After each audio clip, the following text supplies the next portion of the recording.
Hey everyone, thank you for listening to Communicate 101 Speaking Writing Tips, your podcast channel for effective communication skills. And I'm your host, Sarika Singh. On this podcast, I talk to you about becoming an effective communicator in life, be it branding, communications, how to pitch to clients, creative writing skills, how to speak, when to speak, tips to avoid and handle those goof-ups, how to break the ice and start conversations, and everything around this topic that walks through my mind. This episode begins. My last few weeks have been like riding a roller coaster that I definitely did not sign up for. My mom was in the hospital because of a serious heart problem. I won't dive into the specifics, but let's just say it was a really rough patch for me. You know that feeling when you're watching someone you care about go through a really rough time and there's not much you can do to help? Just pray. It's super tough, right? It's like seeing them stuck in a maze and all you can do is shout directions from the outside and hoping that they find their way out. But the walls are so thick, your voice doesn't reach them. They can't see you. There's nothing that you can do. Such a helpless feeling. But then hospitals are never easy for anyone, are they? That day I was just hanging out in the waiting area outside the doctor's office. I was waiting for the doctor to come so that I could get my mom's reports reviewed. I was sitting next to a woman who looked like she was carrying the weight of the world on her shoulders. She was all by herself. I looked around, there was nobody by her. Just then a nurse came and went over some medical procedures with her. That woman was trembling. I could clearly see it. She was really dreading whatever procedure she was about to go in for. She looked really scared and totally alone. I just couldn't keep quiet.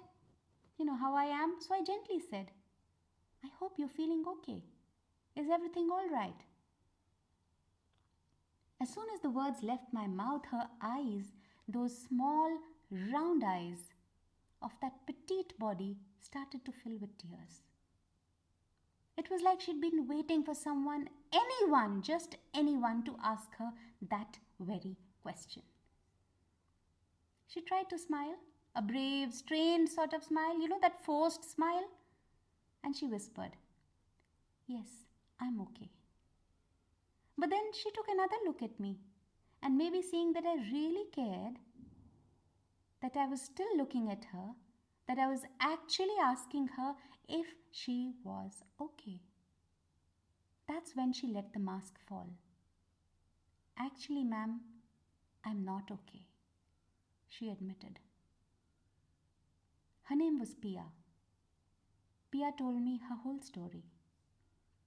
She traveled all the way from Philippines for her 14-year-old son to get a kidney transplant. Imagine that, having to fly across the world just to save your child because the treatment isn't available back home. Both she and her husband were being tested to see if either of them could be a donor. Her husband was already in the procedure room. She was next. They were both hoping that one of them is a match. Throughout our conversation, I just listened.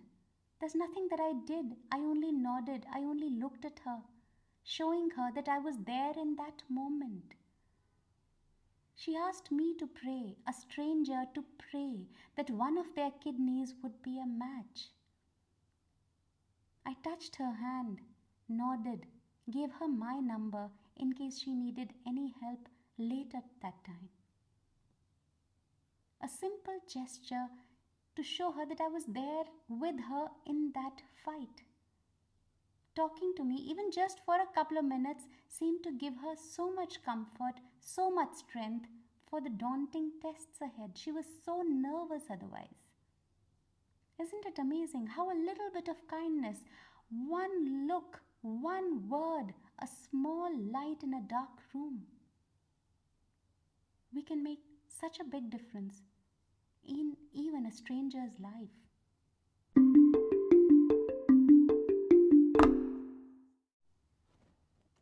So many times I exchanged messages with Pia, kept checking on her how she's doing. Didn't hear anything good until last night. 1:47 a.m. Pia messaged to me, "Ma'am, the operation was successful." I was so happy. I was ecstatic. Just imagine, she thought about me at 1:47 in the night because she thought I cared. She knew I cared because I communicated I cared.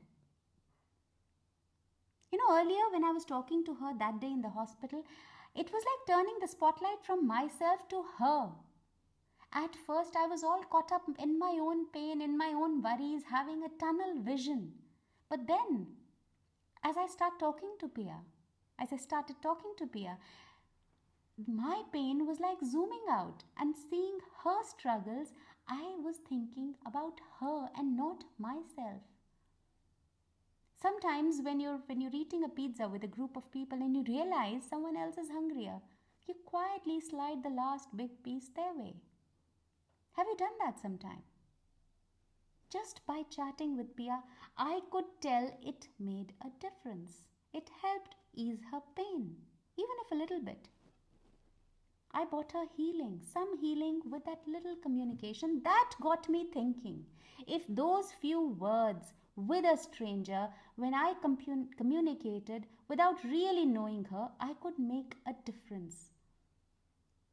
What about my communication with my friends, my parents, my family, my children, my students, everywhere around us?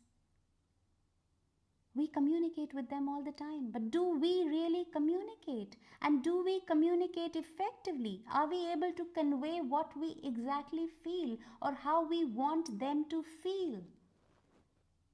When someone is telling us their problem or something that's bothering them, do we give them the undivided attention that it deserves?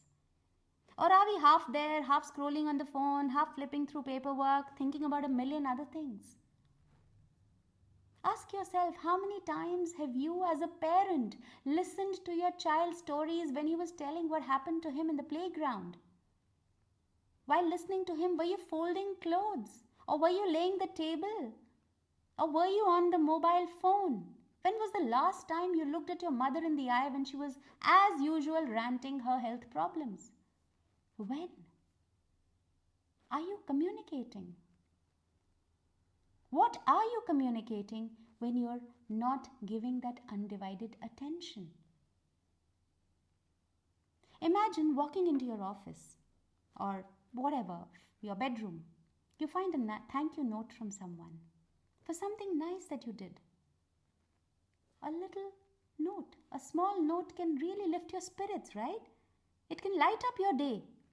Why? Because it makes you feel noticed, loved, appreciated.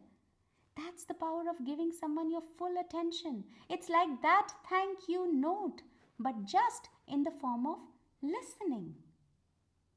It's about making the other person, the person in front of you, feel valued, feel understood, feel cared.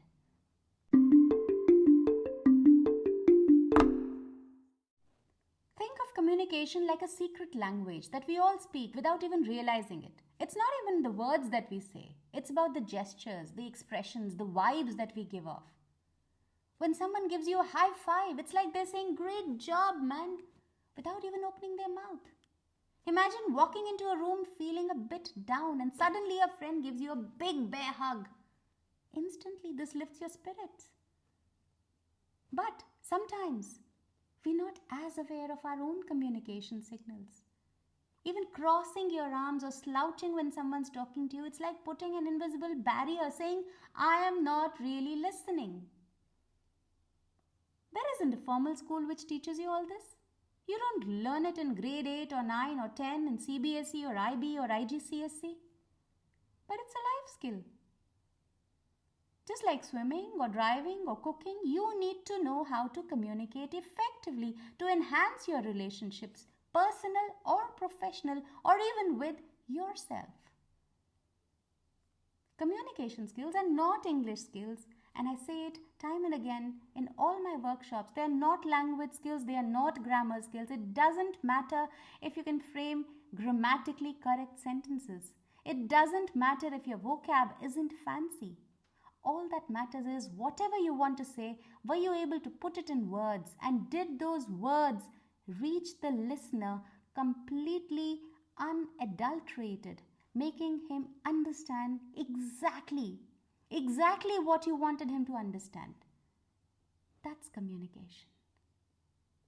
Imagine you're playing with blocks. You've got this awesome idea of a tower that you want to build, but you need to tell your friend how to do it.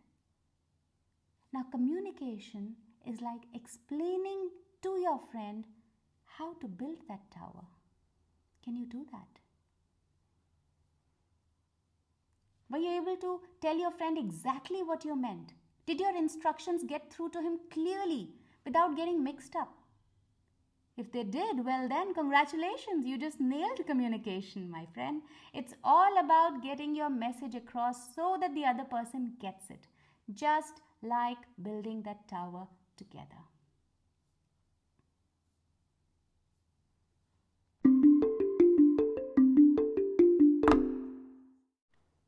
Think of communication like a toolbox in your office. Just like you have different tools for different tasks, communication also has different aspects. These aspects, like some other office challenges, can be worked, can be improved. Communication skill learning is like learning to use those tools effectively. You can learn and master them over time, just like mastering the use of those tools in your office. And guess what? Just as using the right tool can make your job easier and more efficient, mastering communication can genuinely enhance your relationships with everyone around you. Now, I won't sugarcoat it. Learning these skills isn't a walk in the park. It takes effort, it takes practice. But who said navigating through office tasks or life for that matter is supposed to be easy? Imagine your favorite podcast, Communicate 101 Speaking Writing Tips, is a treasure chest full of goodies of communication skills. Each episode is like opening a new box, revealing all sorts of tools, insights to help you become a master communicator. You try to build a sturdy house, you need the right tools, you need the right techniques for the foundation, for the structure, for finishing touches. Similarly, you need the right strategies, tips, personal experiences to construct your messages effectively. I've seen it all, from shaky structures to sturdy buildings, doing workshops in schools, colleges, corporates, mentoring folks to build effective communication. And there I am sharing my knowledge with you right here, right now, and loving it, doing it for free. And they say the best things in life are free. So you don't need to sign up for any fancy course, because every episode will come to you with strategies and tips and tricks and handing you the blueprint of becoming a better communicator. So keep tuned into this podcast. Keep soaking up those nuggets of wisdom. With each listen, you're not just listening, you're actively improving your ability to connect with others, express yourself clearly, and navigate any communication challenge that comes your way. Trust me, in this podcast, I'll be your guide on your journey to become a master communicator.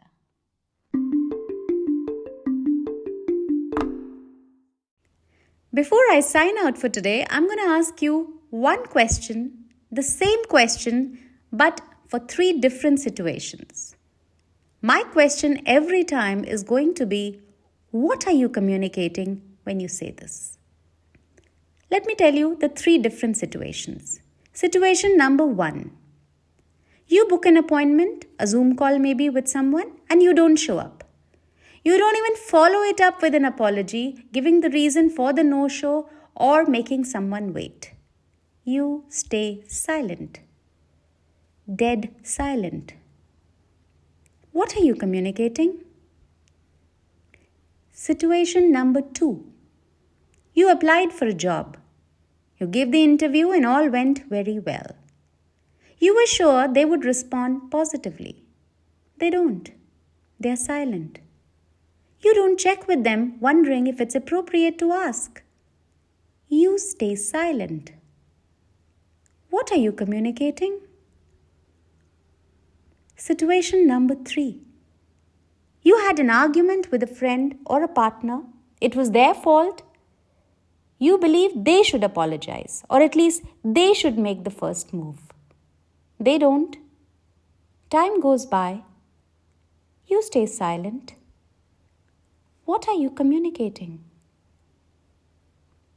In these three situations, whether it was the appointment or the job or the argument, my question remains the same.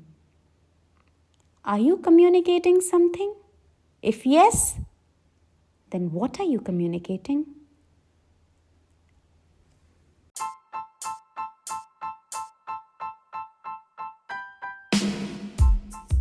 Thank you for listening to this episode of Communicate 101 Speaking Writing Tips with Sarika Singh.